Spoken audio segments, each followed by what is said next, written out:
चुनौनियत इश्क हद से पार एपिसोड 23। टीना ने गिफ्ट की तरफ नज़र घुमाकर देखा तो ओमी का गिफ्ट सामने ही पड़ा था। सिवाय तो सोच रहा था कि आखिर ओमी ने कौन सा ऊटपटांग गिफ्ट दिया होगा। तब तक टीना ने ओमी का गिफ्ट खोल दिया। टीना मुंह फाड़े उस गिफ्ट को देख रही थी, जैसे किसी गिफ्ट को नहीं कोई भूत देख लिया हो। तब तक शिवाय का ध्यान भी उस तरफ गया। जब शिवाय ने उस गिफ्ट को अपने हाथ में लिया तो उसमें टीना के लिए एक ट्रांसपेरेंट नाइट गाउन था। टीना तो उसे देखकर शर्म के मारे जमीन में गड़ी जा रही थी। शिवाय बोला, हाउ डिस्कस्टिंग, इसको तो मैं छोड़ूंगा नहीं। टीना मन ही मन सोच रही थी, इस घर के सारे मर्द कितने बेशरम हैं। वो तो अपनी नजरें भी नहीं उठा रही थी। शिवाय ने ऑकवर्डनेस को दूर करने के लिए कहा, तुम जाकर रेस्ट करो, मैं ऑफिस जा रहा हूँ। टीना ने कहा, मैं लंच बनाने जा रही हूँ। दोनों के लिए बहुत ही ज़्यादा ऑकवर्ड सिचुएशन हो गई थी। सिवाय मन ही मन ओमी को कोसता हुआ वहाँ से ऑफिस के लिए निकल गया। टीना भी अब अपने कमरे से नीचे आ गई थी। आज शिवाय जाने वाला था, तभी उसके दिमाग में कुछ क्लिक हुआ। ओ शिट, टीना तू भी ना एक नंबर की पागल है। तेरे दिमाग से आखिर ये बात निकल कैसे गई? आज ही सर आ जाएं तो पूछ लूँगी उनसे, नहीं तो अगर वो बाहर चले गए तो फिर बात करना मुश्किल हो जाएगा, क्योंकि मेरे पास तो कोई फ़ोन भी नहीं है। टीना भी अब किचन में चली गई थी। उन सब सर्वेंट में एक थी मैरी आंटी, जो टीना को बहुत प्यार और अपनेपन से रखती थी। जब से टीना यहाँ आई थी, मैरी आंटी यहाँ काफ़ी टाइम से काम करती थी। इस परिवार ने भी उन्हें बहुत ही मान सम्मान दिया।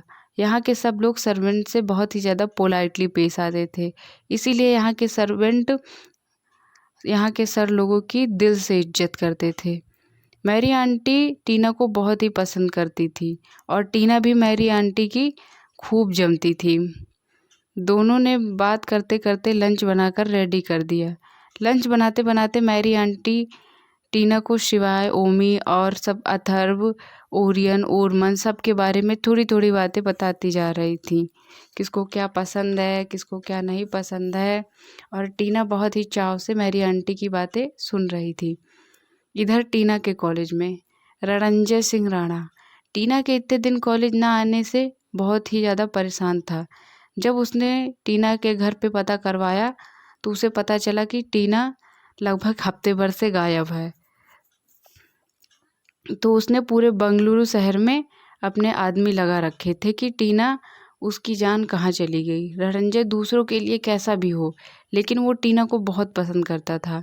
उसे उम्मीद थी कि टीना भी उसका प्यार देखकर एक ना एक दिन पिघल जाएगी और उसे स्वीकार कर लेगी।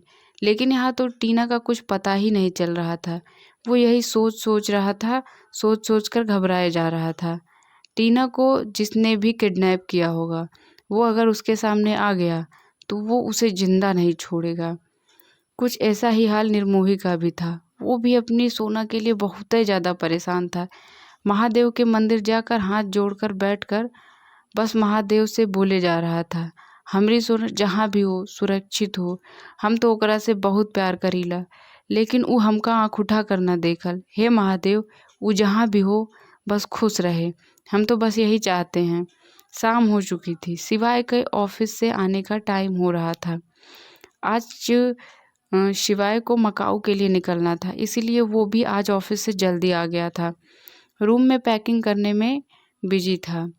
सिवाय के साथ वहाँ ओमी, ओरियन, ओरमन, अथर्व। भाई, आप भाभी को क्यों नहीं लेके जा रहे हैं? दिस इज नॉट फेयर, ओमी बोला। शिवाय बोला, मैं वहाँ काम करने जा रहा हूँ, पिकनिक मनाने नहीं जा रहा हूँ। अथर्व पेट पकड़कर हंसते हुए बोला, वाह ओमी वाह, क्या आइडिया दिया है तूने। ओमी बोला, शट अप अथर्व भाई। ओमी का मुंह बन गया था। शिवाय ओरमन से बोला, जो काम मैंने तुम्हें सौंपा है उसके मुझे अच्छे रिजल्ट चाहिए। ओरमन बोला, आप टेंशन मत लीजिए सर, वो काम हो जाएगा। आपके आने तक भाभी की रिपोर्ट आ जाए तो मैं आपको